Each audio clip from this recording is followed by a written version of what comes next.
Hi friends, ఎలా ఉన్నారు? Dinner అయిపోయింది కదా. చూడండి సార్, లేట్ నైట్ వీడియో చేయడానికి కారణం ఏంటంటే నేను జర్నీస్లో ఉండటం నాకు కుదరలేదన్నమాట. చూడండి సార్, సడన్గా స్టాక్ మార్కెట్లో ర్యాలీ మరి నిలబడుతుందా, లేకపోతే ఇది పైన అలాగే ఉండి లోపల డొల్లా, ఆ విషయాలు ఈ వీడియోలో చూద్దాం. సో ఈ వీడియోలోని సింపుల్గా క్లోజ్ చేస్తాను. Just Maruti, Reliance, HDFC bank, TCS, that's all. So Nifty bank Nifty charts, ఓకేనా? వీడియోలోకి వెళ్ళే ముందు ఒకసారి వీడియోని లైక్ చేయండి అని చెప్తాను. చూడండి సార్, స్టాక్ మార్కెట్లో ఏంటంటే సడన్గా ర్యాలీ. సో ఈ ర్యాలీకి కారణం అయితే కనుక చూడండి, టాప్ గెయినర్ మారుతి. సో చూడండి, ఆటో సెక్టార్కి బూస్టు, అది వ్యాలిడ్ రీజన్ కనిపిస్తుంది. సో అదేంటో చూద్దాం. సో నిఫ్టీ చార్ట్ చూడటానికి ముందు ఏంటంటే ఇక్కడ మనకు నిఫ్టీ ర్యాలీకి సపోర్ట్ చేసిన పాయింట్స్ బాగా బూస్టింగ్ ఇచ్చింది అయితే కనుక మారుతి అని చెప్పచ్చు. అలాగే ఈ టారిఫ్ ఇష్యూకి సంబంధించి ఏంటంటే చాలామంది పాజిటివ్ కామెంట్స్ చేశారు మన ఇండియా గురించి. అదేంటో చూద్దాం. ఈ రెండు కారణాలే కనిపిస్తున్నాయి నాకు. ఇంకేదన్నా నేను పసిగట్టలేక ఐడెంటిఫై చేయలేకపోయిన పాయింట్స్ ఏదన్నా ఉంటే కామెంట్ సెక్షన్లో కామెంట్ చేయొచ్చు. సో ఫస్ట్ ఏంటంటే మారుతికి సంబంధించి న్యూస్ అప్డేట్ అనమాట. సో ఏంటంటే జిఎస్టీ పర్సంటేజ్ తగ్గిస్తున్నారు, జిఎస్టీ ట్యాక్స్, అది న్యూస్ అప్డేట్ మనం చూసాము. అయితే కార్స్ బిలో 1200 cc అనేవి జిఎస్టీ ఏంటంటే 18% తగ్గిస్తున్నారు. ఎర్లియర్గా 28% ఉంది. అయితే మారుతిలో మేజర్ కార్లు అన్నీ కూడా ఏంటంటే ఈ 1200 cc బిలో అనమాట. సో దానివల్ల ఏంటంటే సో ట్యాక్స్ స్లాబ్ బెనిఫిట్ అవ్వటం వల్ల జిఎస్టీ రేట్లో లాభాలు పెరుగుతాయి కదా, మారుతి మంచి గెయిన్ అనేది వస్తుంది కదా. సో ఇలాంటివన్నీ ఊహించి మారుతి, సుజుకి, అలాగే హీరో మోటార్ కార్ప్ ఇట్లాంటి వాటిల్లో ఆటో సెక్టర్ కార్లో ఏంటంటే మంచి ర్యాలీ అనేది సో ఈరోజు వచ్చింది అని చెప్పచ్చు. అలాగే ఇంకొక పాయింట్ ఒకసారి చూడండి, ఓవరాల్గా ఇండియన్ స్టాక్ మార్కెట్ గురించి చూడండి. సెకండ్ రీజన్ ఏం కనిపిస్తుంది అని అంటే క్రిస్ వుడ్ అంటే జెఫ్రీస్ వాళ్ళు. క్రిస్ వుడ్ తాత మనకు తెలుసు కదా, చాలాసార్లు డిస్కస్ చేసుకున్నాం. అంటే ఇప్పుడు మార్కెట్ రీసెంట్గా ఇండియన్ స్టాక్ మార్కెట్ ఈక్విటీలో సెల్ ఆఫ్కి కారణం అనేది 50% టారిఫ్ కాదు, దానివల్ల కాదు అని చెప్తున్నారనమాట. సో ఇక్కడ థింగ్ ఏంటంటే ఇండియా అనేది వరల్డ్లో one of the country Donald ట్రంప్కి అగెనిస్ట్గా నిలబడి, ఇంకా చెప్పాలి అని అంటే ఇండియా స్ట్రాంగ్ అనే పాయింట్ ఆఫ్ వ్యూలో వీళ్ళ వ్యూ ఉంది. మీరు ఆ పాయింట్స్ చూడొచ్చు అనమాట.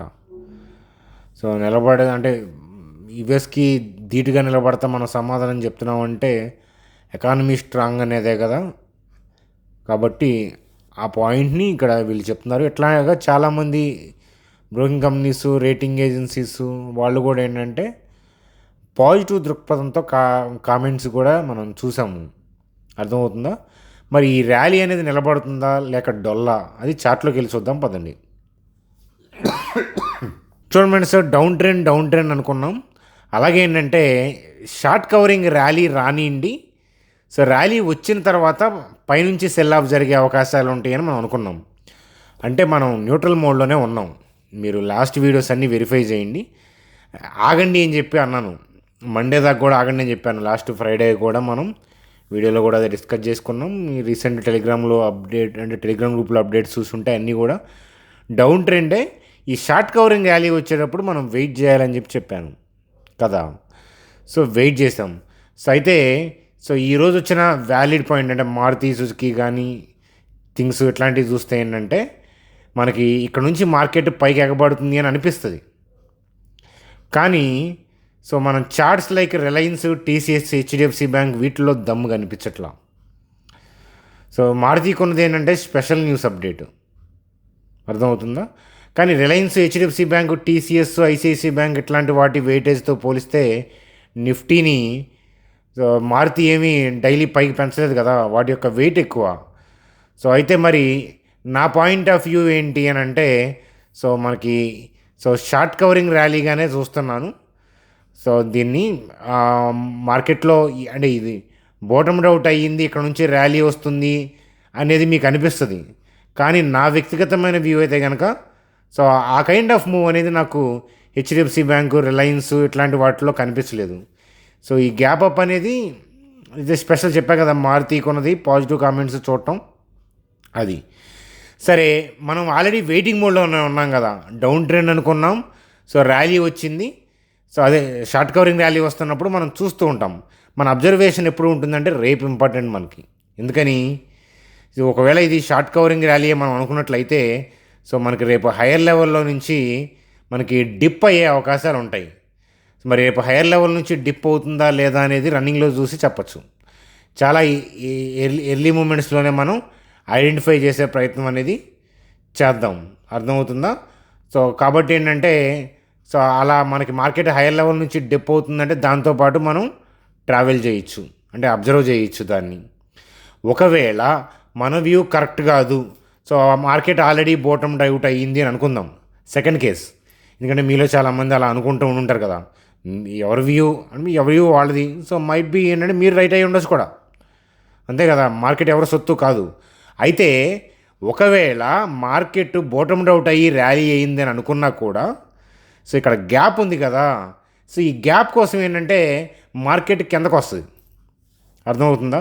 అది కిందకు వచ్చేది రేపే అని మనం చెప్పలేం, కానీ ఓవరాల్గా ఏంటంటే ఈ ఆరిజిన్ నుంచి వెళ్ళాల్సిందే, అంతే కదా. చూడండి ఫ్రెండ్స్, నిజంగా ఈ జిఎస్టీకి సంబంధించిన పాజిటివ్ న్యూస్ అప్డేట్ అనేది వాళ్ళకు ఫ్రైడే తెలిస్తే ఫ్రైడే రన్నింగ్ క్యాండిలే మంచి గ్రీన్ క్యాండిల్ పడి ఉండేది కదా. సో అలాంటి థింగ్ లేదు. సో సాటర్డే, సండే, మనకి మండే ఇంత గ్యాప్ అప్ వచ్చింది అని అంటే ఇన్స్టిట్యూషన్స్కి కూడా ఇన్ఫర్మేషన్ అనేది లేట్గానే ఉంది. అంటే మార్కెట్ రన్నింగ్ అవర్స్లో లాస్ట్ మార్కెట్ అవర్స్ ఏదైతే ఉందో మండే కాకుండా ఈ ఫ్రైడే అట్లాంటి వాటిల్లో వాళ్ళకి ఇన్ఫర్మేషన్ లేదు, ఉంటే అక్కడే బై చేసి ఉండేవాళ్ళు. కానీ ఇలా గ్యాప్ అప్ అయింది. సో న్యూస్ అప్డేట్ ఉంది, ఇలా గ్యాప్ అప్ అయింది. సో ఒకవేళ వాళ్ళు మార్కెట్ని పాజిటివ్గా తీసుకెళ్లాలన్నా కూడా, సో మనకి couple of trading sessions heavy volatility create చేసి, సో మనకి ఈ లైన్ నేను డ్రా చేశాను కదా, ఈ ఏరియాకి వచ్చే ప్రయత్నం అనేది ఖచ్చితంగా చేస్తారు. అలా చేయకుండా సో ఇలా బై చేసుకుంటా పైకి వెళ్ళిపోయి 26,000 అట్లా వెళ్ళిపోయారనుకోండి, వాళ్ళు నష్టపోతారు. చూడండి ఫ్రెండ్స్, ఇప్పటిదాకా డౌన్ ట్రెండ్, ఇక్కడ నుంచి ఇదంతా డౌన్ ట్రెండ్ నడిచింది కదా. సో అంటే హెవీగా సెల్ ఆర్డర్స్ రిలీజ్ చేశారు కదా, సడన్గా ఇలా తిప్పేసి 2 రోజుల్లో ఆకాశానికి వెళ్ళిపోయారనుకోండి, నష్టపోతారు. సో సెల్ చేసింది 10,000 క్వాంటిటీ అనుకోండి, ఫర్ ఎగ్జాంపుల్ ఇలా ఒక 20,000 క్వాంటిటీ సెల్ ఆఫ్ చేశారు. పైనుంచి ఇలా సెల్ చేసుకుంటే ఒక 20,000 క్వాంటిటీ నెట్ సెల్లింగ్లో ఉందనుకోండి, 20,000 లాట్స్ ఏదో ఇమాజిన్ చేయండి. సో ఇలా సడన్గా గుడ్ న్యూస్ వచ్చింది కదండి, 2 అడుగుల్లో పైకి వెళ్ళిపోయారనుకోండి, ఆ 20,000 సెల్ చేసిన వాటిని లోయర్ లెవెల్లో అమ్ముకుంటే కదా, లోయర్ లెవెల్లో బై చేస్తే కదా, ఈ 20,000 సెల్ ఆర్డర్స్ని మ్యాక్సిమం ఏంటంటే లోయర్ లెవెల్లోనే ఎక్కువ బై చేయడం ద్వారా వాళ్ళకి లాభం వస్తుంది. అంతేగాని సో ఇలా హెవీగా సెల్ ఆఫ్ చేసుకొని మళ్ళీ హైయర్ లెవెల్లో బై చేస్తే వాళ్ళకి నష్టపోతారు. సో అర్థమవుతుందా? సో న్యూస్ వచ్చి ఉండొచ్చు, ఒకవేళ అది అనుకూలమైన న్యూసే అనుకున్నా కూడా, సో మార్కెట్లో ఏంటంటే ఈ ఏరియాలో ఎక్కువ టచ్ ఆడే ప్రయత్నం చేస్తారు, అంతేగాని సక పైకి వెళ్ళరు. సో అర్థమవుతుందా? మీరు ఈ ఊపు చూస్తే 25,500 26,000 సో ఒక 2-3 డేస్లో వెళ్ళిపోద్ది అని అనిపిస్తుంది ఆ గ్యాప్ అప్ చూస్తే, కానీ అలా వెళ్ళనీరు. ఒకవేళ పైకి వెళ్ళే ఉద్దేశం ఉన్నా కిందకి రావాల్సిందే. సో నేను అనుకున్నట్లు ఇది షార్ట్ కవరింగ్ ర్యాలీ అయితే కనుక సో అది ఎడిదిరిగి కిందకే వస్తుంది కదా. బోత్ వేస్ ఏంటంటే మనకి ఉపయోగమే, ఎందుకని మనం న్యూట్రల్గా ఉన్నాం కాబట్టి, అంతే కదా. Down trend short covering rally అప్పుడు మనం న్యూట్రల్గా ఉన్నాం కదా. సరే, రేపు డిప్ అవుతుంటే దాంతోపాటు అబ్జర్వేషన్ కిందకి వెళ్ళచ్చు. అర్థమవుతుందా? మీకు అర్థమైపోద్దా మార్కెట్లో. అలా కాకుండా ఫ్రెష్ బయింగ్ వస్తుందనుకోండి, ఫ్రెష్ బయింగ్ రావాలన్నా కూడా మనకి కపుల్ ఆఫ్ ట్రేడింగ్ సెషన్స్ ఈ ఏరియాకి రావాల్సిందే. సో అంతేగాని రేపు సపక్కని జర్రన్ లెగుస్తాయి ఏంటంటే ఫుల్ గ్రీన్ క్యాండిల్ పడే అవకాశాలు ఉండవు, అట్లా వెళ్తే నష్టపోతారు. అర్థమవుతుందా? సో చాలా లో ఛాన్సెస్ మనకి రేపు ఫుల్ గ్రీన్ క్యాండిల్ పడే ఛాన్సెస్ చాలా తక్కువ. చెప్పే కదా, చూడండి, సెల్లింగ్ క్వాంటిటీ ఇంత హ్యూజ్ క్వాంటిటీ ఉంటా ఇలా డౌన్ చేసుకుంటా సడన్గా ఈ హైస్ని దాటి వెళ్ళిపోతే నష్టపోతారు వాళ్ళు. అందువల్ల అలా వెళ్ళరు. ఒకవేళ పైకి వెళ్ళే ఉద్దేశం ఉన్నా కూడా ఈ లోయర్ లెవెల్కి రావాలి కాబట్టి ఈ లోయర్ లెవెల్లోకి వచ్చినప్పుడు నా buying point of view observation చూస్తాను. ఒకవేళ ఈ బాటమ్ అవుట్ అయ్యి ఉండి నా అంచనా కరెక్ట్ కాకపోయినా లోయర్ లెవెల్ కోసమే వెయిట్ చేస్తాను కాబట్టి ఇబ్బంది లేదు. లేదు నా అంచనా నేనైతే ఫస్ట్ కేసు అనుకున్నానో ఈ షార్ట్ కవరింగ్ ర్యాలీ కాబట్టి కిందకి దిగేటప్పుడు దాంతోపాటు ట్రావెల్ చేయొచ్చు. సో ఇదన్నమాట ట్రేడింగ్ చేసే స్టైల్ అది. సో మనకి ఇన్స్టిట్యూషన్స్కి ఇద్దరికీ కూడా అది సర్ప్రైజ్ న్యూసే, పాజిటివ్ న్యూసే అయి ఉండొచ్చు, సర్ప్రైజ్ న్యూసే కదా.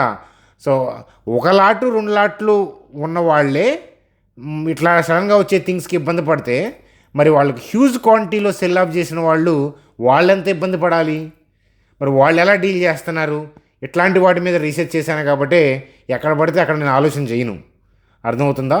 సో డైలీ మీరు బై సెల్ చేసుకుందాం అనుకుంటే మీరు సోషల్ మీడియాలో ఎక్కడైనా చూసుకోవచ్చు. కాదు సో వేటగాడిలాగా అలాగే ఆటగాడిలాగా చూసి అదును చూసి స్టెప్ వేయాలి అనుకుంటే కనుక మన ఛానల్ మనకు వస్తుంది. అర్థమవుతుందా? వెనక్కి వెళ్ళి వీడియోస్ అన్నీ చూడండి. సో డౌన్ ట్రెండ్ మిమ్మల్ని ఆగమని చెప్పాను. ఈ షార్ట్ కవరింగ్ ర్యాలీ వస్తున్నప్పుడు ఆగాలి అని చెప్పాను. సో చెప్పలేదు అని అనుకుంటే మీరు వెనక వీడియోస్ వెరిఫై చేసి బ్యాక్కి వెళ్ళి వీడియోస్ చూసి వెళ్ళి టెలిగ్రామ్ బైట్స్ కానీ వెరిఫై చేసి ఒకవేళ నేను చెప్పలేదు అనుకుంటే కనుక మీరు అన్సబ్స్క్రైబ్ చేసినా నాకు ఇష్టమే. ఎందుకంటే నేను అంత క్లారిటీగా చెప్పడం అనేది జరిగింది. ఒకసారి వెరిఫై చేయండి, పనిలో పనిగా వీడియోని లైక్ చేయండి.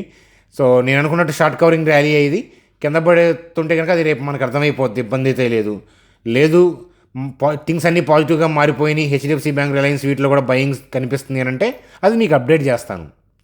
అర్థమవుతుందా? అది రేపు కూడా జర్నీలో ఉండే అవకాశాలు ఉన్నాయి. ఈవెన్ దో మార్కెట్ టైంలో ఒక పావుగంటన నేను చూసి నా అబ్జర్వేషన్ అనేది పోస్ట్ చేస్తాను. అర్థమవుతుందా? అదనమాట కథ. సో అది friends Nifty thing. So Maruti చూసాం కదా. సో బ్యాంక్ నిఫ్టీ కూడా మనం సపరేట్గా డిస్కస్ చేసుకోవాల్సిన అవసరం లేదు. Similar kind of candle, similar kind of analysis. So టీసీఎస్లో so I'm not able to see buying, అది కూడా ఒక మనకి హెవీ వెయిటెడ్ స్టాకు ఇండెక్స్లో. సో రిలయన్స్లో కూడా I'm not able to see strength. So మనకి రిలయన్స్లో కూడా ఏంటంటే పైకి వెళ్ళే ఉద్దేశం అయితే నాకు ప్రజెంట్ అయితే కనిపించలేదు. సో అలాగే హెచ్డిఎఫ్సి బ్యాంకు చార్ట్లో కూడా సో అలాగే ఉంది. So I'm not able to see gap up వాళ్ళు వచ్చిందే కానీ ఆ స్ట్రెంత్ కనిపించలేదు. కాబట్టి రేపొద్దున మనకి క్లారిటీ తీసుకుందాం. హార్డ్లీ ఏంటంటే రేపు 2 to 3 సో మనకు క్లారిటీ అనేది వచ్చేస్తుంది. కాబట్టి దాని తర్వాత మనం ఫర్దర్గా డైరెక్షన్ బట్టి వెళ్దాం. ఎందుకంటే ఒకవేళ బాటమ్ అవుట్ అనుకొని పైకి వెళ్తున్నా కూడా సో టకటక వెళ్దు, మళ్ళీ ఈ బోటమింగ్ ఏరియాలోకి వచ్చి టచ్చాడి మాత్రమే వెళ్తేనే వాళ్ళకి ఉపయోగం. అంతే కదా. ఏదైతే ఆరిజిన్ ఉందో ఆ ఆరిజిన్ ఏరియా నుంచే ఎక్కువ ఆర్డర్లు ప్లేస్ చేయాలి. పైకి మార్కెట్ పంపించాలన్నా ఈ లోయర్ లెవెల్లో ఎక్కువ కొనుక్కుంటే వాళ్ళకి ఉపయోగపడుతుంది. కానీ టకటక వెళ్ళిపోతే సడన్గా వచ్చింది కదా న్యూస్ అని టకటక వెళ్ళిపోతే నష్టపోతారు వాళ్ళు ఇన్స్టిట్యూషన్స్. ఎందుకంటే చాలా వేల ఆర్డర్లు రిలీజ్ చేసి ఉంటారు కదా సెల్లు. కాబట్టి ఏంటంటే అలా సడన్గా అవ్వదు. 1 day ఇలా అవుతుంది బికాస్ ఆఫ్ ది న్యూస్. కానీ అంటే క్యుములేటివ్ డేస్ అలా ఉండవు. సో నేను చెప్పింది మీలో చాలామందికి అర్థం కాలేదని నేను అనుకుంటున్నాను. కానీ అర్థమవుతాయి ఈ వీడియోస్ చాలా డెప్త్ అనమాట. సో నా 8 years నా అనుభవం వడపోస్తాను వీడియోస్లో. కాకపోతే ఏంటంటే మీకు బిగినర్స్కి టైం పడుతుంది కొంచెం. అర్థమవుతుందా? కాస్త టైం ఇవ్వండి మన ఛానల్కి. అదనమాట కదా. సో నా ఒపీనియన్ చెప్పాను అదనమాట. I may be right, I may be wrong also. కాబట్టి నాలెడ్జ్ షేరింగ్ పాయింట్ ఆఫ్ వ్యూలో డిస్కస్ చేస్తాం కాబట్టి మీ ఫైనాన్షియల్ అడ్వైజర్ కలిసి మాత్రమే ఏ డెసిషన్ అయినా తీసుకోవచ్చు. అలాగే మీ అబ్జర్వేషన్స్ ఏంటి? ఈ మార్కెట్ని పెట్టి బాటమ్ అవుట్ అయిందని మీరు అనుకుంటున్నారా, లేకపోతే ఇది షార్ట్ కవరింగ్ ర్యాలీయే ఫర్దర్గా డిప్ అవుతుందని మీరు అనుకుంటున్నారా? సో 2 కేసుల్లో కూడా మనం రేపు రన్నింగ్లో చూసే మనం అబ్జర్వేషన్ చూసుకుంటాం, మనకి ఇబ్బంది లేదు. కాకపోతే మీ ఒపీనియన్ ఏంటనేది కామెంట్ సెక్షన్లో తెలియజేస్తారని ఆశిస్తూ బాయ్ ఫ్రెండ్స్, గుడ్ డే.